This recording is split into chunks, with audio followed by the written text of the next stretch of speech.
Hello friends, स्वागत है आपका सिनेमा क्लाइमेक्स चैनल पे। तो दोस्तों, आज हम लोग बात करने वाले हैं एक British American horror suspense thriller movie sinister के बारे में, जो सन 2012 में रिलीज हुई थी। इसे डायरेक्ट किए हैं स्कॉट डायरेक्सन ने, जिन्होंने डॉक्टर स्ट्रेंज जैसी मूवी को भी डायरेक्ट कर चुके हैं। इस मूवी की IMDb रेटिंग है 6.8 स्टार आउट ऑफ 10 और रॉटन टोमेटो पे इस 63% फ्रेश विथ 61% ऑडियंस स्कोर के साथ, और इस फिल्म की मेटाक्रिटिक स्कोर है 53।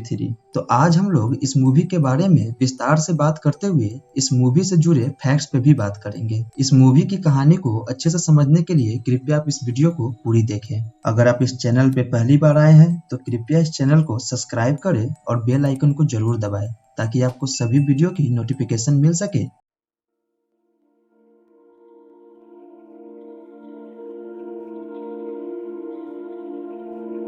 मूवी के फर्स्ट सीन में हमें प्रोजेक्टर पे एक 8 mm की फिल्म दिखाई जाती है। उस मूवी के अंदर हम 4 लोगों को पेड़ की डाली से बंधे हुए देखते हैं और उन सभी को देखकर ऐसा लग रहा होता है जैसे किसी ने उन सभी लोगों को जबरदस्ती पेड़ से बांध रखा हो। तभी एक चाकू से पेड़ की दूसरी डाली रहस्यमय तरीके से कटकर गिरता है और उन 4 लोगों के फंदे कसते हुए ऊपर खींच जाते हैं और उन सभी लोगों को फांसी लग जाता है। सीन शिफ्ट होता है कुछ महीने बाद, जहां हमें एक घर को दिखाया जाता है जहां एलिसन ओसवाल्ड अपनी फैमिली के साथ इस घर में शिफ्ट हो रहा था। एलिसन ओसवाल्ड एक ट्रू क्राइम राइटर होता है जो इस घर में हुए क्राइम पे अपनी न्यू बुक लिखने के लिए आया होता है, और मूवी के फर्स्ट सीन में दिखाए गए 4 लोगों को इसी घर के अंदर फांसी लगा दिया गया था। एलिसन को इस घर के बारे में सब कुछ पहले से ही पता होता है, लेकिन उसने अपनी फैमिली से इस सारी बातों को छुपाया होता है। वही हम एलिसन की वाइफ ट्रेसी को देखते हैं। एलिसन के 2 बच्चे होते हैं। एक 7 साल की बेटी एशली होती है जिसे दीवारों पे पेंटिंग करने का शौक होता है, और एक 12 साल का बेटा ट्रेवर होता है जिसे हमेशा नाइट टेरर आते थे और वो नींद में ही कहीं पे भी जाकर सो जाया करता था। नेक्स्ट सीन में हम एशली को दीवार पे पेंटिंग बनाते देखते हैं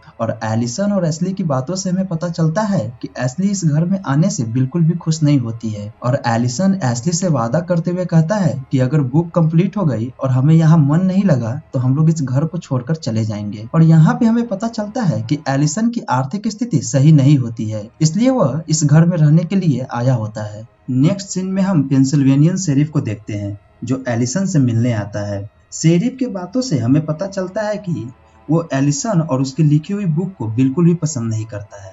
शेरिफ एलिसन को इस घर को खाली करने को कहता है क्योंकि शेरिफ जानता था कि एलिसन इस घर में हुए क्राइम पे अपनी न्यू बुक लिखने वाला है, जिसके पब्लिश होते ही शेरिफ के काम पे भी सवाल उठने लगेंगे, क्योंकि शेरिफ आज तक यह पता नहीं लगा पाया था कि इस फैमिली की हत्या किसने की। एलिसन घर खाली करने से मना करता है और इनकी बातों से हमें पता चलता है कि इस घर में मरने वाले लोग स्टीफन फैमिली थी, जिनकी 8 साल की बेटी स्टेफनी आज भी मिसिंग होती है।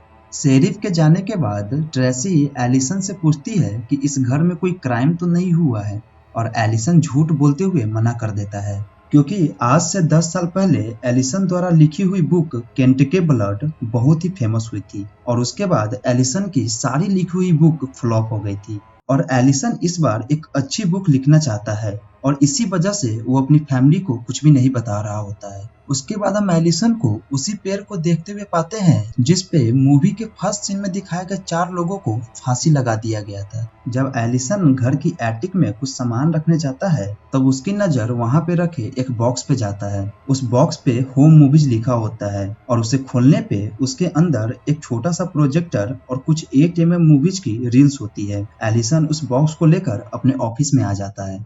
नेक्स्ट सीन में हम एलिसन को अपने ऑफिस के बोर्ड पे सभी विक्टिम की तस्वीरों को लगाते देखते हैं, और एलिसन एटिक में मिले फिल्म को प्रोजेक्टर पे देखने लगता है। पहली मूवी में हम एक फैमिली को देखते हैं जो अपने गार्डन में क्वालिटी टाइम स्पेंड कर रहे होते हैं। तभी वही सीन आता है जिसमें हम 4 लोगों को फांसी से लटके देखते हैं। एलिसन इस वीडियो को देखकर काफी घबरा जाता है और एलिसन को यह बात समझ नहीं आ रहा था कि इस मूवी को रिकॉर्ड कौन कर रहा था और स्टेफनी का क्या हुआ। एलिसन जब दूसरी फिल्म को चेक करता है तो उसमें भी हम एक फैमिली को देखते हैं जो नदी के पास एंजॉय कर रहे होते हैं और अगले ही पल उन सभी को एज ए होस्टेज अपने ही कार में बंधा पाते हैं। इस बार हमें कार के हुड पे एक अजीब सा निशान दिखाई देता है जो किसी कल्ट के जैसा प्रतीत होता है। तभी कोई उस कार को जला देता है और उस फैमिली की मौत हो जाती है। एलिसन इस सीन को देखकर काफी डिस्टर्ब होता है और सारी बात बताने के लिए पुलिस को कॉल करता है। तभी उसकी नजर उसकी लिखी हुई बुक केंट के ब्लड पे जाता है और एक अच्छी और कामयाब बुक लिखने के लालच में वो पुलिस को कुछ भी नहीं बताता है और खुद ही इस केस पे जांच करने का फैसला लेता है।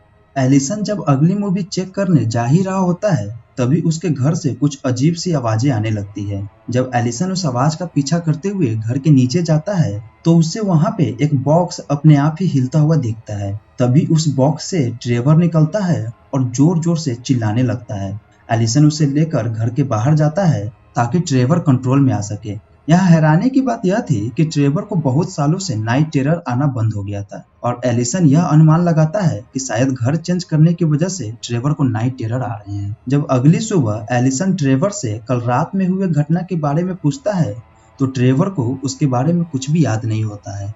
एशली और ट्रेवर के स्कूल जाने के बाद एलिसन अगली मूवी देखना शुरू करता है जिसमें हम एक फैमिली को स्विमिंग पूल में एंजॉय करते देखते हैं और अगले ही सीन में हम उस परिवार के सभी लोगों को पूल साइड बेड से बंधा पाते हैं और कोई इंसान उन सभी को रस्सी से खींचकर पूल में डुबा देता है जिनसे उन सभी की मौत हो जाती है। और इस बार हम पूल के अंदर एक घोस्ट फिगर को देखते हैं। जब एलिसन वीडियो को पॉज करके उस घोस्ट फिगर को देख रहा होता है तभी अचानक से प्रोजेक्टर में आग लग जाता है और जब तक एलिसन आग को बुझाता है तब तक वो घोस्ट फेस वाला क्लिप उसमें जल जाता है। एलिसन इस फिल्म की क्लिप को एडिट करने की काफी कोशिश करता है लेकिन वो घोस्ट फेस वाला पार्ट उस आग में जल गया होता है जिसे रिकवर करना नामुमकिन हो गया था। अगले सीन में हम ट्रेसी को ट्रेवर पे चिल्लाते हुए देखते हैं क्योंकि ट्रेवर ने अपने स्कूल के व्हाइट बोर्ड पे परमानेंट मार्कर से एक पेड़ की तस्वीर बनाई थी जिसपे 4 लोग फांसी लगे थे। ट्रेसी इस बात से गुस्सा होती है क्योंकि एलिसन भी उसी परिवार पे बुक लिख रहा था जिसमें 4 लोग एक पेड़ से फांसी से लटक कर मरे थे और ट्रेसी को यह लग रहा था कि ट्रेवर को यह बात कहीं से पता चल गया होगा इसलिए वो इस तरह की हरकतें कर रहा है। नेक्स्ट सीन में हम एलिसन को अगली मूवी चेक करते देखते हैं जिसमें एक फैमिली को बेड से बांध दिया गया था और कैमरामैन एक धारदार चाकू से उन सभी का गला काट देता है जिनसे उन सभी की मौत हो जाती है और यह सीन काफी डिस्टर्बिंग होता है। एलिसन इस फैमिली की हिस्ट्री इंटरनेट पर ढूंढता है जिससे उसे पता चलता है कि यह मिलर फैमिली थी जिसकी हत्या सन 1998 में अपने ही घर में की गई थी और इस फैमिली का बेटा क्रिस्टोफर मिलर आज तक मिसिंग होता है। और यहाँ पे हम अनुमान लगा सकते हैं कि किलर सभी फैमिली की हत्या करने के बाद एक बच्चे को जिंदा छोड़ देता है जो हमेशा के लिए मिसिंग करार होता है। एलिसन ये सब चेक कर ही रहा होता है तभी घर की लाइट कट जाता है और एलिसन को घर की एटिक से कुछ आवाजें आने लगती है। एलिसन आवाज का पीछा करते हुए एटिक में जाता है तो वहाँ पे बॉक्स के लेड को हिलते हुए देखता है जिसके अंदर एक सांप होता है जो वहाँ से भाग जाता है और बॉक्स के लेड के पीछे हम कुछ चित्र को देखते हैं और उस चित्र में हर विक्टिम फैमिली के हत्याओं का स्केच होता है जिसे हम मूवी टेप में भी देखे थे। उस ड्राइंग में एक और इंसान का चित्र होता है जिसका नाम मिस्टर बूगी लिखा होता है। एलिसन उन ड्राइंग का वीडियो बनाकर जब एटिक से आ रहा होता है तभी एटिक का फर्श टूट जाता है और एलिसन एटिक से नीचे गिर जाता है। उसी रात को हम 2 पुलिस ऑफिसर को एलिसन के पास देखते हैं जो एलिसन की चोट पे पट्टी लगा रहे थे। एलिसन डेप्यूटी से बताता है कि कल रात उसे एटिक में किसी के चलने की आवाज सुनाई दी थी पर डेप्यूटी उस बात को सीरियसली नहीं लेता है। आगे हमें पता चलता है कि डेप्यूटी ऑफिसर एलिसन के बुक का बहुत बड़ा फैन है। डेप्यूटी एलिसन की न्यू बुक में स्पेशल थैंक्स पेज पे अपना नाम लिखवाना चाहता था। बदले में वह एलिसन की मदद करने की प्रॉमिस करता है। एलिसन मान जाता है और उसे मूवी टेप्स में हुए 2 मर्डर केस की डिटेल्स लाने को कहता है। पहला डिटेल्स 1998 में जिन फैमिली की गला काटकर हत्या कर दी गई थी और दूसरा सेक्रोमेंटो जिसमें पूरी फैमिली को कार में जिंदा जला दिया गया था। एलिसन फिर से मूवीज की जांच करने लगता है और इस बार रिफरेंस में वो एटिक में मिले ड्राइंग की सहायता लेता है और जब सभी मूवी को जूम करके वो देखता है तो उस सभी वीडियोज में हम उस घोस्ट फेस को देख पाते हैं जिसे देखकर एलिसन काफी डर जाता है। तभी एलिसन के पास डेप्यूटी ऑफिसर का कॉल आता है और वो एलिसन को दोनों मर्डर की डिटेल्स और एड्रेस देता है। तभी हम घोस्ट फेस को लैपटॉप के अंदर हिलते हुए एलिसन की तरफ देखते हुए पाते हैं और जब एलिसन लैपटॉप की तरफ देखता है तो वो घोस्ट फेस अपने नॉर्मल पोजीशन में आ जाता है। तभी एलिसन की नजर लैपटॉप में अपने वीडियो पे जाता है जिसमें कुछ बच्चों के हाथ उसे पकड़े होते हैं। एलिसन ये देखकर डर जाता है और लैपटॉप बंद कर देता है। उसी रात को एलिसन को अपने ऑफिस में प्रोजेक्टर अपने आप ही चलता हुआ मिलता है और प्रोजेक्टर में वही मूवी चल रहा होता है जिसमें 4 लोगों को पेड़ से फांसी लगा दिया गया था और एलिसन को अपने गार्डन में फांसी वाले पेड़ के पास उसी घोस्ट फेस को देखता है और एलिसन एक बेसबॉल बैट के साथ उसी पेड़ के पास जाता है तो वहाँ पे उसे झाड़ियों के बीच ट्रेवर को नग्न अवस्था में देखता है और एलिसन ट्रेवर को लेकर घर के अंदर आ जाता है। जब एलिसन अपना टॉर्च लेने घर के बाहर जाता है तब हम एलिसन के पीछे उस 5 मिसिंग बच्चों के घोस्ट को देखते हैं जो एलिसन को देख रहे होते हैं। नेक्स्ट मॉर्निंग को डिप्टी ऑफिसर एलिसन से मिलने आता है और वो एलिसन को इस केस के बारे में डिटेल से बताने को कहता है ताकि वो एलिसन की अच्छी तरह से मदद कर सके। तब एलिसन बताता है कि किलर जो भी है वो 1960 से ही ऐसी मर्डर कर रहा है और वे अनुमान लगाते हैं कि किलर अभी 70 साल का होगा। एलिसन यह भी बताता है कि बहुत सारे मर्डर में किलर ने नशीली पदार्थ का यूज किया है जिससे विक्टिम को आसानी से काबू करके मारा जा सके और सभी मर्डर केस में एक अजीब सा सिंबल दिखा है जो किसी कल्ट के जैसा मालूम होता है। डिप्टी ऑफिसर उस सिंबल को देखने के बाद एलिसन को यूनिवर्सिटी में प्रोफेसर जोनास से मिलने को बोलता है। प्रोफेसर जोनास एक अकल्ट क्राइम एक्सपर्ट होते हैं। उसी रात को एलिसन एक न्यू मूवी देखता है जिसमें पूरे परिवार को लोन मूवर की सहायता से मार दिया जाता है और यह सीन इतना स्केरी होता है कि एलिसन इसे देख नहीं पाता है। उसके बाद एलिसन प्रोफेसर जोनास से वीडियो कॉलिंग बात करता है और एलिसन प्रोफेसर जोनास से मूवी में दिखाए गए सिंबल के बारे में पूछता है। तब प्रोफेसर जोनास बताते हैं कि यह सिंबल बहुत ही रेयर है और यह सिंबल बेबीलोनियन टाइम यानी मध्यकालीन युग के सिंबल है और यह बुगुल डीमन जिसे ईटर ऑफ चिल्ड्रेन भी कहा जाता है यह उसके लिए यूज किया जाता था। बुगुल डीमन फैमिली की हत्या करके एक बच्चे को रियल वर्ल्ड से अपनी दुनिया में ले जाता है और उनकी आत्मा को कंज्यूम कर लेता है। प्रोफेसर यह भी बताते हैं कि जो भी बुगुल की पूजा करते हैं उसे फैमिली को मारकर एक बच्चे को खाना होता है। प्रोफेसर को यह लग रहा था कि सारे मर्डर किसी कल्ट के मेंबर कर रहे हैं जो कि बुगुल की पूजा करते हैं। उसी रात को एलिसन की नींद प्रोजेक्टर की आवाज से खुलता है और जब एलिसन ऑफिस में जाता है तो वहाँ पे प्रोजेक्टर को अपने आप ही चलता हुआ देखता है। एलिसन प्रोजेक्टर को बंद कर देता है। तभी हम एलिसन के पीछे उस सारे मिसिंग बच्चों का डरावना चेहरा देखते हैं और इस सीन से यह कंफर्म हो गया था कि यह काम किसी कल्ट के फॉलोवर नहीं बल्कि बुगुल डीमन खुद कर रहा होता है। उसके बाद एलिसन एशली के कमरे में एक नजर देखता है और एशली को सोता देख वहां से चला जाता है पर हम एशली को जगा हुआ पाते हैं और वह सामने खड़ी स्टेफनी को देख रही होती है। वहीं दीवार पे हमें 4 लोगों को पेड़ से फांसी लगे ड्राइंग को देखते हैं जिसमें बुगुल का भी चित्र होता है। नेक्स्ट मॉर्निंग में हम ट्रेसी को एशली पे गुस्सा करते देखते हैं क्योंकि एशली ने कमरे के बाहर पेंटिंग बनाई थी। जब एलिसन उस पेंटिंग को देखता है तो चौंक जाता है क्योंकि एशली ने दीवार पे स्टेफनी की पेंटिंग बनाई होती है और एशली कहती है कि कल रात स्टेफनी आई थी और वह कह रही थी कि यह कमरा उसके भाई का था और इस कमरे में पेंटिंग करने से मना की थी। इस कन्वर्सेशन से ट्रेसी को पता चल जाता है कि यह घर उसी फैमिली का है जिसे पेड़ से लटकाकर मारा गया था और स्टेफनी वही लड़की है जो आज तक मिसिंग है। उसके बाद एलिसन और ट्रेसी के बीच बहुत ही ज्यादा बहस होता है। उसी रात को एलिसन का नींद अचानक से प्रोजेक्टर की आवाज से खुल जाता है और इस पर प्रोजेक्टर के चलने की आवाज एटिक से आ रही होती है। जब एलिसन एटिक में जाता है तो वहाँ पे वो सारे मिसिंग बच्चों को प्रोजेक्टर पे बुगुल डीमन को देखते हुए पाता है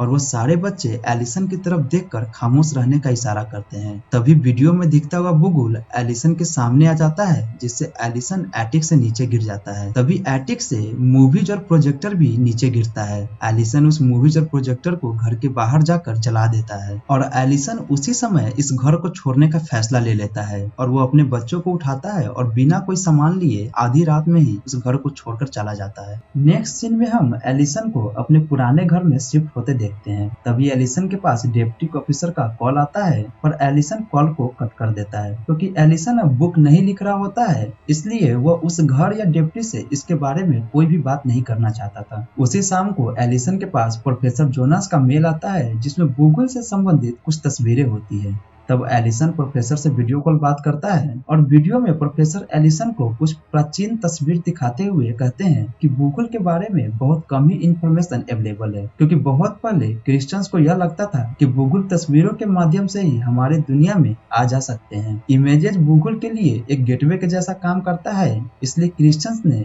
उन सभी तस्वीरों और किताबों को जला दिया था जो गूगल से संबंधित थे, ताकि कोई और हादसा ना हो। प्रोफेसर यह भी बताते हैं कि बच्चे तस्वीरों को बहुत ही ध्यान से देखते हैं, जिसके वजह से गूगल बच्चे को आसानी से पजेस कर लेते हैं। तब एलिसन को यह लगने लगा था कि वह मूवीज और प्रोजेक्टर को जलाकर गूगल से छुटकारा पा लिया है और बाकी बचे वीडियोस को वो लैपटॉप से डिलीट कर देता है जो गूगल से संबंधित थे। जब एलिसन पुराने घर के एटिक में कुछ सामान रखने जाता है तब उसे वहाँ पे वही बॉक्स मिलता है जिसपे होम मूवीज लिखा होता है, और उस बॉक्स के अंदर वो सारी फिल्म और प्रोजेक्टर थी जिसने एलिसन ने जलाया होता है। इस बार उस बॉक्स में एक लिफाफा होता है जिसपे एक्सटेंडेड कट एंडिंग लिखा होता है। इसका मतलब उस लिफाफे वाले मूवीज में उसे सभी वीडियोस की एंडिंग मिलने वाला था, और हमें यहाँ पे यह समझ नहीं आया था कि एलिसन के पुराने घर में यह बॉक्स कैसे आया। एलिसन उस लिफाफे को लेकर अपने ऑफिस में आ जाता है। एलिसन एक्सटेंडेड कट को देखने के लिए असेंबल कर रहा होता है, तभी उसे डेप्यूटी का कॉल आता है और एलिसन इस बार कॉल को उठा लेता है। तब डेप्टी एलिसन से कहता है कि आपको अपनी फैमिली के साथ इस घर को नहीं छोड़ना चाहिए था। तब डेप्टी कहता है कि उसने सभी केसेस की स्टडी की है, तब उसे पता चला है कि वह सभी फैमिली जिसे गूगल ने मारा है वह सभी पहले उसी घर में रहा करते थे जहाँ पिछली फैमिली की मर्डर हुआ था। जैसे ही वो घर चेंज करके दूसरे घर में जाते थे उन सभी की हत्या हो जाती थी। जैसे अब जो भी फैमिली एलिसन के घर में रहने आएगा उसके घर स्विच करते ही गूगल उन सभी फैमिली को उसके नए घर में मार देगा, क्योंकि एलिसन भी पहले उसी घर में रह रहा था जिसमें स्टीफन फैमिली की हत्या हुई थी, और एलिसन के घर चेंज करने के बाद अब गूगल एलिसन और उसकी फैमिली को इस घर में मार देगा। और यहाँ हम समझ जाते हैं गूगल एलिसन को उस घर में इसीलिए डरा रहा था ताकि वो घर छोड़कर चला जाए और वह उन सब को मार दे। डेप्टी कहता है कि आप भी अब उसी टाइमलाइन में आ गए हैं और अगर गूगल आपके आसपास है तो अगला नंबर आपका है। कॉल के बाद एलिसन उस एक्सटेंडेड क्लिप को देखने लगता है जिसमें वह स्टेफनी को पेड़ से उतरकर अपने पिता के फांसी लगे हुए शरीर पे लटकते हुए देखता है। तभी स्टेफनी कैमरा के सामने आकर खामोश रहने का इशारा करती है और सभी वीडियोज में वह सभी मिसिंग बच्चे कैमरा के सामने आकर खामोश रहने का इशारा करते थे और अचानक ही गायब हो जाते थे।